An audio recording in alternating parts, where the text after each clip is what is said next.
আসসালামু আলাইকুম ওয়া রাহমাতুল্লাহি ওয়া বারাকাতুহু। কেমন আছেন আমার আদরের কলিজার টুকরা আপুরা?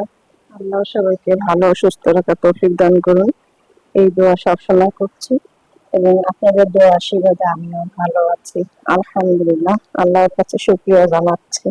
আপুরা, আজকে আমি এখানে দেখুন চাল কুমড় সিদ্ধ করে নিয়েছি, মানে যেটাকে জালি কুমড়, অনেকে পানি কুমড়, চাল কুমড়, যে যাই নাম বলুন, সেই কুমড় আমি আজকে ভর্তা করব। তো আমি সিদ্ধ করে নিয়েছি। তো এবারে আমি পরিমাণ মতো লবণ দেব। লবণ দিয়ে দিলাম। তো এখানে আমি ধনিয়া পাতা নিয়েছি, পেঁয়াজ কেটে নিয়েছি, শুকনো মরিচ ও কাঁচা মরিচ তেলে ভেজে নিয়েছি। এবার আমি পেঁয়াজগুলো মুখে নেব।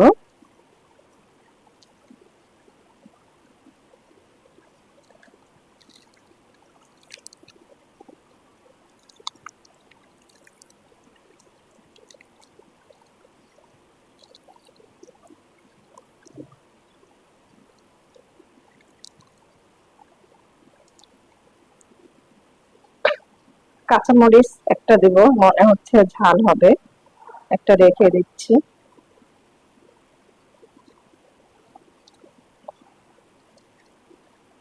আপুরা, চাল কুমড়োর ভর্তা খেয়েছেন কিনা অবশ্যই একটু কমেন্ট করে আমাকে জানাবেন।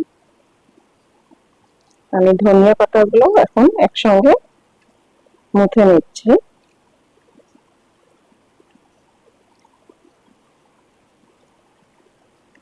এবার আমি একটু সরিষার তেল দিয়ে দেব।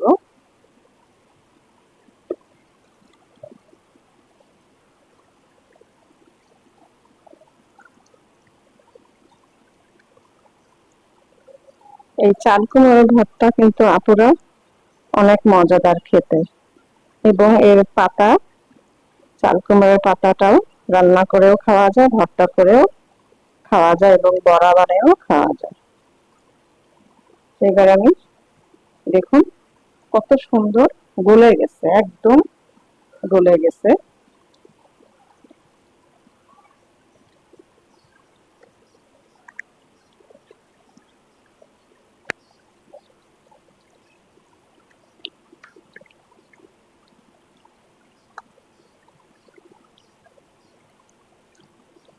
ভর্তাটা বেশ মজাদার হবে, বোঝানোই যাচ্ছে।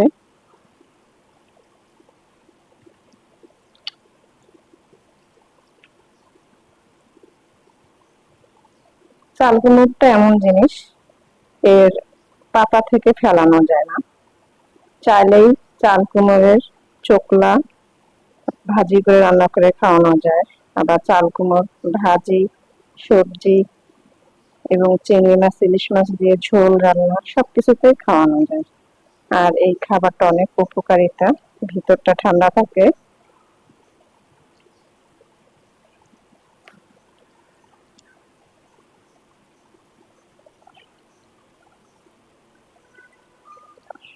আমি আরেকটু সরিষার তেল দিয়ে দিব,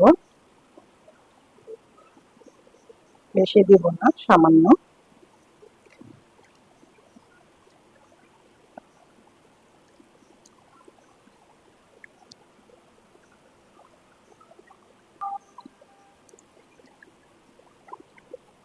পুরা দেখুন একদম চাল কুমড়োর ভর্তাটা একদম উদুল হয়েছে। এবারে আমি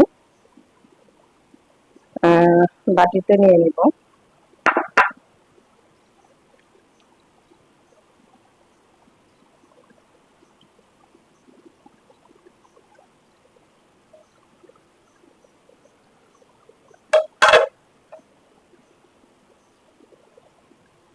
আপুরা, হয়ে গেল চাল কুমড়োর ভর্তা। তো আপনাদের কাছে চাল কুমড়োর ভর্তার ভিডিওটি কেমন লেগেছে অবশ্যই কমেন্ট করে জানাবেন, লাইক দিন, বেশি বেশি করে শেয়ার করুন। দোয়া চাই, ছোট্ট রান্নাঘর চ্যানেলটিকে সাবস্ক্রাইব করতে একদমই ভুলবেন না। যারা নতুন দেখছেন পাশে বেল বাটনটি ক্লিক করে আমার ভিডিওর পাশেই থাকুন।